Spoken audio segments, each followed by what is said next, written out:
that clearly Bilderberg gave the order to stop any photos because they're tired of us showing the Queen of the Netherlands and David Rockefeller and British royalty and others being there. So, I mean, clearly this sounds like Soviet Russia during the 1980s. Please continue. Exactly. Well, I've even talked personally to some of the cops in civilian or regular cops.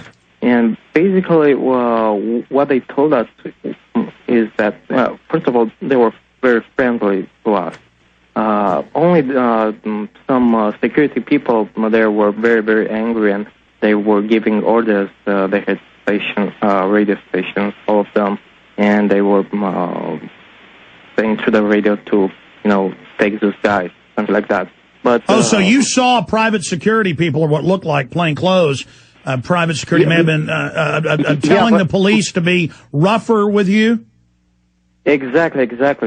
Even when Richard Turbin from Ireland was arrested, basically he took a picture of such a man, and then that man ordered the police to get him. Okay, so clearly the Bilderberg security then was giving orders to the police, and that's what we've heard from everybody, that the police didn't really like violating the press's rights, but were clearly under orders from higher up to do this. And so go back over the gentleman from Ireland, because we're going to be doing a story on this, Mr. Dorneanu, as you know, for PrisonPlanet.com, which has been the global leader. If you click under Google News, where we're getting more hits right now in The Guardian and The New York Times and others that have been in the Wall Street Journal that have been reporting on this. So it's important to get all the facts. So specifically, you're confirming Bilderberg was ordering people have their videotapes, their photos stolen. That allows civil action now against the private Bilderberg group based out of a private corporate office in the Netherlands. So please continue. Exactly. Well, I myself was detained 2 times. Actually, second time was worse than the first time. The first time we got detained, me and my friend and that Greek guy, we were detained for about an hour. During that time, they probably ran some checks on us at the police station and then let us free. They didn't check our cameras or whatever we recorded. Now, the second time was worse because it was yesterday when Bilderbergers started to leave, and my friends started taking pictures with limos, and basically they were all together in that park near the police barricade, and they were friendly with us, and suddenly it seems that this police guy in civilian dressed regularly like the normal people got radioed and got very angry because he was told to basically take us. And he came to us, he asked for our IDs and told us very friendly, well, you have to go again for 5 minutes to the police station and run some checks again on you. And well, let me stop you. Let's be specific, Mr. Dorneanu, because I want to get this right. Yes. You're saying the officers were being friendly to you and that he got irritated when he got the radio call. Was he irritated with you or irritated that they were ordering him to arrest you? Irritated that they get the word to arrest us. So they didn't want to arrest you? Exactly. Now, let's be clear. The cops, when they falsely arrest you, always call it detaining. When you're stuck in a police car and taken, you were arrested without charge. You were arrested, falsely arrested, and then released without charge. So that's why they keep telling you you were detained, because they know what they've done is unlawful, and you have a claim against them. And even if the cops don't like it, there were lots of Germans didn't like blowing people's heads off, but they still did it. You know, there were lots of folks who didn't like, having, to hang black runaway slaves, but they still hung them. And just because you don't like, I had to rob a bank, I was real sad about it, I don't like it, but I have to rob it. Those police officers are not above the law. Now, more importantly, you and others that were arrested, including the Irishman and the Brit reporter for The Guardian, they need to file suit against the Bilderberg group for soliciting your arrest. And then that will open all this up in court. We need to go after these bastards. Now, Mr. Dorneanu, please continue. Yes, I was considering doing such an action for us to talk with the foreign minister here in my country to ask them why was I detained or arrested 2 times. Because the second time, I got really scared, and I think that's what they wanted. You were kidnapped, sir. You were Shanghai. 4 hours there. 4 hours. 4 hours there. Actually, we were in total of 6 people there. One guy hadn't had anything to do with us.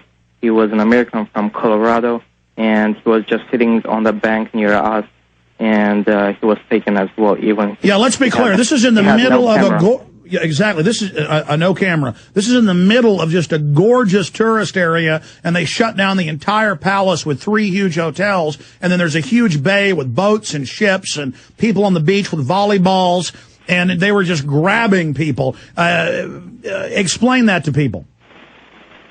Exactly. So basically, we're just standing there trying to take a picture with the cars that were passing by, the limos of Bilderberger. And they came to us and told us that we need to go to the police station. All right, stay there. But you're saying they also arrested just an American tourist who didn't have a camera. Exactly. He was just guilty by association. He was just standing there with us. Paul Dorneanu, stay there. Paul, stay there. We'll be right back to you. Key information straight ahead. We have a big announcement concerning YouTube and censorship.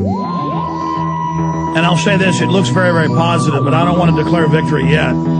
So that'll probably be in the next few days.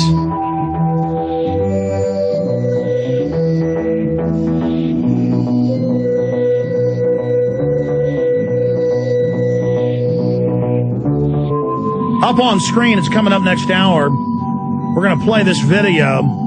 That is AmeriCorps. That is one of the uniforms. They've got 10 different divisions of this, but that's the main political officer you're going to be seeing on the streets. In fact, they're on the streets. And they're chanting and doing military marches, and she looks at the camera and says, "This is what I wear. This is my uniform." Very chilling. And they mean business, folks. They mean business. It's really sick. People can laugh at it, but they can call in the police on you, you name it. This is the new America, ladies and gentlemen. Arm patches and everything. I can't believe our republic's fallen this hard, this fast, but we really are just a third world country with some vestiges of freedom and liberty left, but that's all going to be overrun soon. God help us. And the yuppies are just going to roll over to it. They've had their fight sucked out. A lot of folks, though, aren't, and that's why it's going to be very nasty. Going back to Paul Dorneanu, infocon.ro, infocon.ro, done a lot of great work, and you can see his footage in Endgame. Blueprint for Global Enslavement, being followed by cars and police waiting out front in plain clothes, smoking cigarettes in alleys. Looks like something out of Indiana Jones or the Temple of, Raiders of the Lost Ark, and going through bazaars and trying to hide while guys follow him so Tucker can meet some guy in an alley to tell him what's going on from Bilderberg. And a lot of that went on this year, too, and Tucker's going to be back soon. In fact, he's getting back tonight. We'll have him on the next few days for a full debriefing here on air. But, Mr. Dorneanu, the British reporter, Mr. Skelton, really got freaked out when they were at his hotel, in his room, following him, grabbing on him in alleyways. And the London Guardian, he certainly had a conversion from laughing at us to taking this pretty serious. Yes, I've managed to meet Charles Skelton and talk to him a bit, and he indeed was looking very frightening because what was happening, I don't think he was expecting for this to be happening, and was taken by surprise. But let me tell you what happened the second arrest of us. When we got the second time arrested with us, there were 2 guys from American Free Press, Bernard and Peter. I don't know their last names. And by the way, this is an exclusive. Nobody else is reporting right now on this. We need Paul Watson or Kurt Nimmo to get this up. A bunch of people were arrested. Go ahead. Okay, so basically when they started to ask for our IDs, we were in that park near the police barricade, I started recording with my phone, just only audio. I put the phone in my pocket, so I make sure I have some proof, something against them if I have to. And they made you erase that, didn't they? Because you reported that to us in an email that I gave to Watson yesterday, that they erased a bunch of your tape and stuff. That one is still on my phone because I managed to remove the card from my phone. But they did erase some of your stuff, correct? Yes. When we got to the police station, the first thing there was a captain which I managed to take his pictures at a demonstration a day earlier. He asked for our cameras to remove the batteries, to remove the tape, the cards from them, the phones, especially phones. And they were very, very angry, especially on me because I published the videos on YouTube, and they literally started